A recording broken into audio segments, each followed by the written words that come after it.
Hai Antusias, kembali lagi kita di Kitchen Hacks bersama saya Chef Index. Kita akan membahas tips seputar hidangan yang wajib harus ada pada saat kita buka puasa. Tajil, ini kolak-kolakan biasa yang mulai dengan manis-manis. Kolak itu boleh dibilang mudah buatnya, tapi juga ada tips and tricks untuk membuatnya lebih enak. Sekarang kita akan buat kolak campur. Kalau cara pembuatan kolak itu pastinya kita menggunakan bahan-bahan ubi, labu parang, pisang, kemudian bisa juga ditambah dengan kolang-kaling. Kolak sendiri itu berarti santan yang dicampur dengan gula merah. Komposisinya bisa tergantung suka manis atau enggak. Kalau saya biasanya kombinasi gula merah dengan gula putih supaya dia rasa manisnya pas, kemudian warnanya nggak terlalu pekat banget. Kalau bisa kita gunakan santan fresh. Nah, untuk bahan utamanya dari untuk kolak campur ini kita menggunakan ubi, ini namanya sweet potato atau ini ubi manis. Ini bisa dipakai sebenarnya macam-macam ubi ya, kayak cilembu ataupun ubi ungu.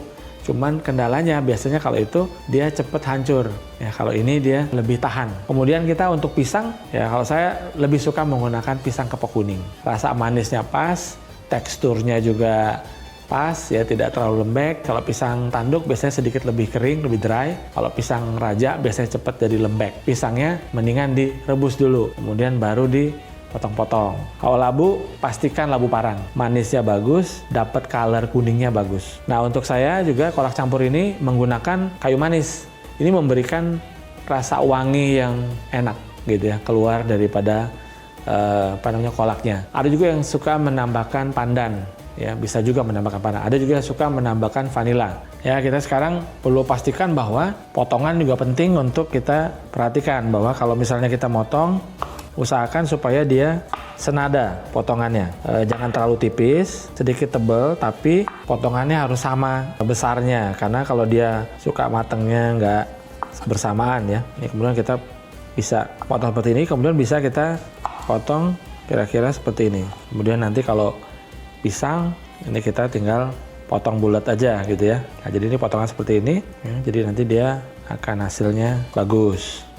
Untuk labu parah juga sama, bisa kita potong, dan urutan masuknya dimulai dari bahan-bahan yang paling keras. Jadi ini nggak masuk barengan, pastikan kita masukkan dulu ubinya. Untuk ubi kita masak bersama dengan air atau bisa juga dengan santan cair. Kita masak sampai lembut ya, soft, dalam arti jangan terlalu hancur sekali, tapi dia bisa kalau ditusuk dengan tusukan sate ataupun bambu, itu dia udah lepas. Baru kita masukkan bahan berikutnya. Saya masukkan kolang-kaling. Ya, kolang-kaling itu tahan dan juga perlu untuk dimasak ya sedikit. Baru kemudian labu parang. Kemudian baru pisang.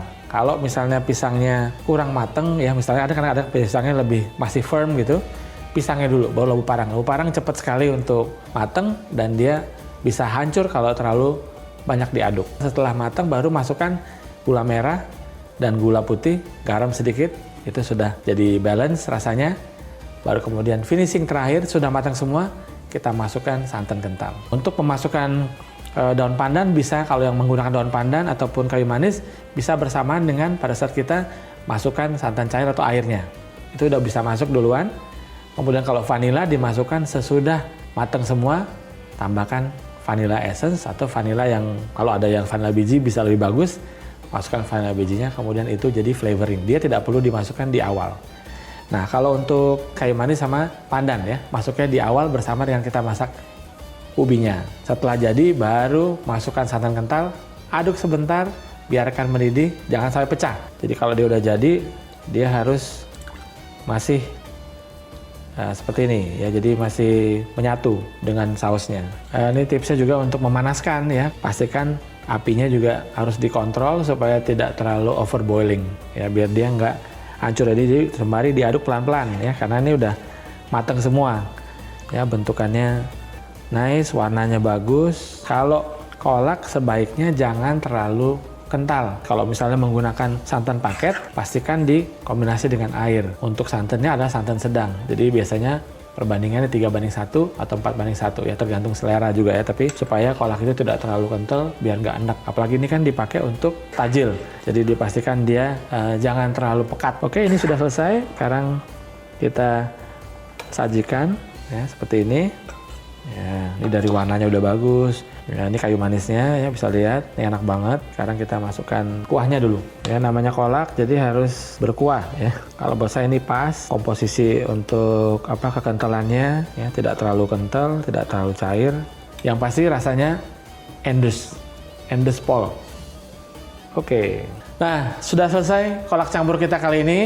Jangan lupa jangan buka dulu ya, tunggu waktunya berbuka ya biar puasanya pol. Untuk enthusiast kalau ada tips juga mengenai kolak, mungkin ada yang bisa di-share, jangan lupa drop di komen ya. Dan untuk kalian yang lainnya, terima kasih sudah mengikuti. Sampai ketemu di Kitchen Hacks bersama Chef Index selanjutnya. See you.